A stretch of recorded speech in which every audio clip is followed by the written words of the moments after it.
Hello guys, welcome back to iter media. ఈరోజు మనతో ఉన్నారు యాంపీ సర్టిఫైడ్ మ్యూచువల్ ఫండ్ డిస్ట్రిబ్యూటర్ అయిన పిఎస్ చంద్రశేఖర్ గారు. ముఖ్యంగా ఫండ్స్ యొక్క పర్ఫార్మెన్స్ అనేది వ్యారీ అవుతున్నప్పుడు కంపేరబుల్ టు అదర్ ఫండ్స్, అలాంటప్పుడు మీరు మీ ఫండ్స్ని ఎలా రీబ్యాలెన్స్ చేయాలి, వాటికి సంబంధించిన ఇన్ఫర్మేషన్ అని తెలుసుకుందాం. Hi sir.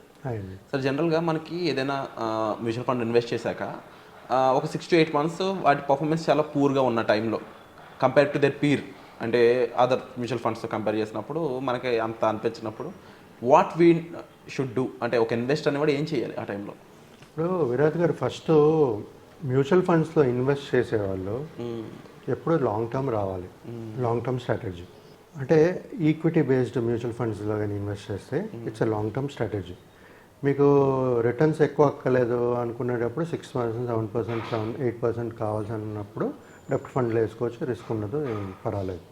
బట్ రిటర్న్స్ కావాలి అనుకునేటప్పుడు, బెటర్ రిటర్న్స్ కావాలి అనుకునేటప్పుడు మాత్రం మన ఆ 12 to 15% రావాలి అనుకునేటప్పుడు మనం equity related mutual funds.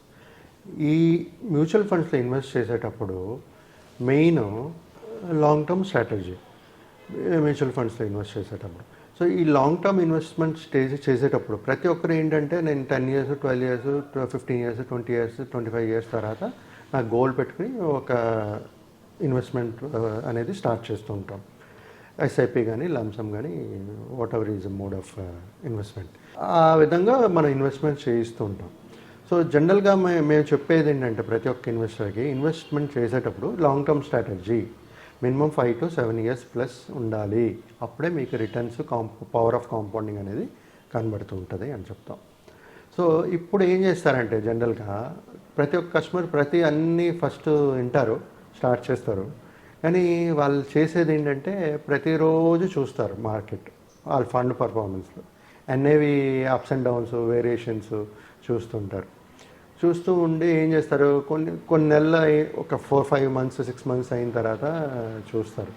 6 months చూసిన తర్వాత, సార్ మా ఫండ్ పర్ఫామ్ చేయట్లేదు, ఏం చేయమంటారు? సో ఈ ఎన్ఐవి అనేది వేరియేషన్స్ ఉంటుంటాయి, అప్స్ అండ్ డౌన్స్ ఉంటుంటాయి, మార్కెట్ వాలటాలిటీ ఫ్లక్చుయేషన్స్ బట్టి. దీన్ని ప్రతిరోజు మానిటర్ చేస్తూ మన ఫండ్ పర్ఫార్మెన్సెస్ని ఎవాల్యుయేట్ చేయలేం, ఎందుకంటే లాంగ్ టర్మ్ స్ట్రాటజీ. మన ఫండ్ని పర్ఫార్మెన్స్ రివ్యూ చేయాలి అనుకునేటప్పుడు ప్రతి ఒక్కరూ ఒక 1.5 year లేకపోతే 7 to 8 quarters టైం ఇచ్చి అప్పుడు మనం చూడాలి పర్ఫార్మెన్స్. ఇప్పుడు పర్ఫామ్ చేస్తుందా లేదా, మనం అనుకున్న రిటర్న్స్ వస్తున్నాయా లేవా. లేదు అన్నప్పుడు ఆ టైంలో ఏం చేయాలనేది మీ డిస్ట్రిబ్యూటర్తో మాట్లాడితే వాళ్ళిద్దరు మాట్లాడుకుని డిసిషన్ తీసుకుంటారు. ఆ ఫండ్ ఫ్యూచర్లో పర్ఫామ్ చేస్తుందా లేదా, నెక్స్ట్ 4 years, 5 years, 10 years ఏదైతే గోల్ పీరియడ్ ఉందో అది మనకు అనుకునే రిటర్న్స్ ఇస్తాయా లేవా అనేది చూసుకుని దాని తర్వాత డిసిషన్ అనేది తీసుకోవాలి. బట్ నేను చెప్పేది, ఇప్పుడు ఏం చేస్తుంటారంటే, వీళ్ళు ప్రతిరోజు మానిటర్ చేస్తుంటారు. ఇది స్టాక్స్ కాదు, specific F&O futures and options కాదు. సో అలాంటప్పుడు మనం ఇన్ని సంవత్సరాల్లో నాకు ఎంత కావాలనుకునేటప్పుడు మనం సమయం ఇవ్వాలి. సమయం ఇచ్చిన తర్వాత రివ్యూ చేసుకోవాలి. ఆ సమయం అనేది నేను చెప్పాను కదా, 7 to 8 quarters లేకపోతే 1.5 year to 2 years is a best time to review your fund performance. అది చూసుకున్న తర్వాత అప్పుడు కూడా ఇంకా పర్ఫామ్ చేయట్లేదు అనుకున్నప్పుడు distributor and you 2 people discuss and then decision అనేది తీసుకుని మార్చడమో లేకపోతే అక్కడే ఉంచడమో, అది పెరుగుతుంది అనలైజ్ చేసుకుని మన డిసిషన్స్ అనేది తీసుకోవాలి. సో ఇక్కడ ఏమవుతుందంటే సార్, జనాలు అదొక్కటి. ఇంకోటి ఏంటంటే, ఇన్వెస్టర్స్ వాళ్ళ పియర్స్ అంటే వాళ్ళ ఫ్రెండ్స్ ఇన్వెస్ట్ చేసిన అమౌంట్స్ వాళ్ళు పెరుగుతుంది చూసుకుంటూ వీళ్ళది కంపేర్ చేసుకుంటారు. మనం ఫస్ట్ ఇన్వెస్ట్ చేసేటప్పుడు ఒక రిటర్న్స్ అనేది ఇంత రిటర్న్స్ వస్తాయని అనుకుంటాం మనం. దాన్ని బట్టి ఒక కార్పస్ అనేది క్రియేట్ చేసుకుంటాం, ఇంత సమయంలో ఇంత కావాలి అని. సో అది వచ్చినా సరే వాళ్ళకి ఎక్కువ వస్తుందని చెప్పి ఫ్లక్చువేట్ అవుతారు, అంటే డైవర్ట్ అవుతారు మనుషులు. సో అలాంటివన్నీ పెట్టుకోకూడదు. ఒక గోల్ సెట్ చేసుకునేటప్పుడు మన ఫోకస్ అంతా ఆ గోల్ మీద ఉండాలి. పర్ఫార్మెన్స్ ప్రతి ఫండ్ పర్ఫార్మెన్స్ ఒక 1.5 year, 2 years తర్వాత చేసుకోవాలి. సో ఈ విధంగా మనం చేసుకుంటూ పోతే మన గోల్ అనేది ఈజీగా అచీవ్గా అవుతాం సార్. అంటే సార్, ఇప్పుడు వరకు మీరు చెప్పిన విషయాల్లో ఫైనల్గా చూసుకున్నట్లయితే మన ఫండ్ అవుట్కమ్ని, అంటే కార్పస్ ఏదైతే మనం బిల్డ్ చేద్దాం అనుకుంటున్నామో ఒక లాంగ్ టర్మ్లో, అది బిల్డ్ అవ్వకుండా చేసే రీజన్స్ ఏముంటాయి మోస్ట్లీ?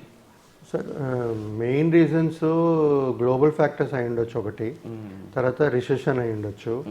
జనరల్గా మనం ఇప్పుడు లాంగ్ టర్మ్ స్ట్రాటజీ చూసుకుంటే 12%, 10% టు 15% వరకు వస్తుంది. History it's proven.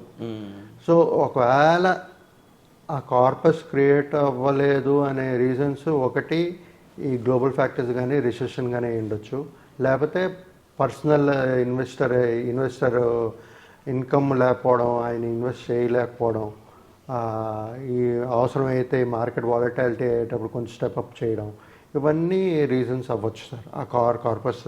కానీ జనరల్గా మనం మాట్లాడుకునేటప్పుడు ఆ టాపప్ చేయాలా లేదా అనేది ఫస్టే మాట్లాడుకుంటాం మనం, ఎందుకంటే ఆ సిప్ అమౌంట్ బట్టి.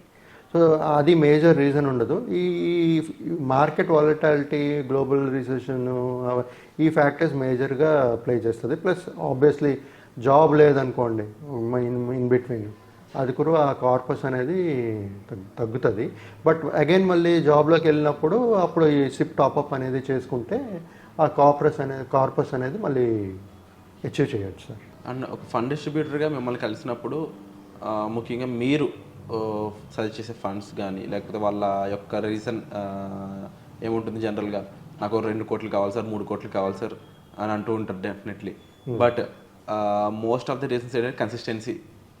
ఆ కన్సిస్టెన్సీ మిస్ అయినప్పుడు కూడా చాలా ఇబ్బంది అవుతుంది. ఎస్ఐపి అనేది ప్రాపర్ ఎవ్రీ మంత్ పే చేయాల్సి ఉంటుంది కదా. అవును సార్. అది మిస్ అయినప్పుడు పరిస్థితి ఏంటి? ఇప్పుడు ఏంటంటే నాకు కొంతమంది ఇన్వెస్టర్స్ ఉన్నారు, సిప్ స్టార్ట్ చేస్తాం, వాళ్ళతో డబ్బులు లేక కాదు, ఇంకో బ్యాంక్ అకౌంట్ ఇస్తారు, అక్కడ మనీ మెయింటైన్ చేయాలి, ఓకే, మిస్ అయిపోతుంటారు సిప్లు. సో అలాంటప్పుడు ఏంటంటే కొన్ని ప్లాన్స్లో లంసమ్ తీసుకోదు. ఫర్ ఎగ్జాంపుల్ స్మాల్ క్యాప్లు పెట్టుకున్నాం అనుకోండి, ఒక ఏఎం వచ్చిన తర్వాత ఏఎంసి ఆ లంసమ్ అనేది ఆపేస్తుంటారు. సో అలాంటి టైంలో ఆ ఫండ్ త్రూ ఏదైనా ఒక గోల్ సెట్ చేసాం అనుకోండి, అక్కడ లంసమ్గా యాడ్ చేయడానికి కూడా కుదరదు. That is one of the reason we can not achieve. But అక్కడ ఏం చేస్తామంటే ఇంకో ఆల్టర్నేటివ్ కూడా పెట్టుకుంటాం మనం, ఎందుకంటే మన ఇన్వెస్ట్మెంట్ని మనం డైవర్సిఫై చేస్తాం కదా, మనకు ఎక్కడో ఒక దగ్గర ఆప్షన్ ఉంటుంది ఆ గోల్ రీచ్ అవ్వడానికి. సో ఇది మెయిన్ రీజన్ సార్. సో ఇవన్నీ చేసుకుంటూ వెళ్తే ఆ కార్పస్, ఆ గోల్ రీచ్ అవ్వడం అనేది పెద్ద కష్టమైన పని కాదు సార్. Wonderful sir.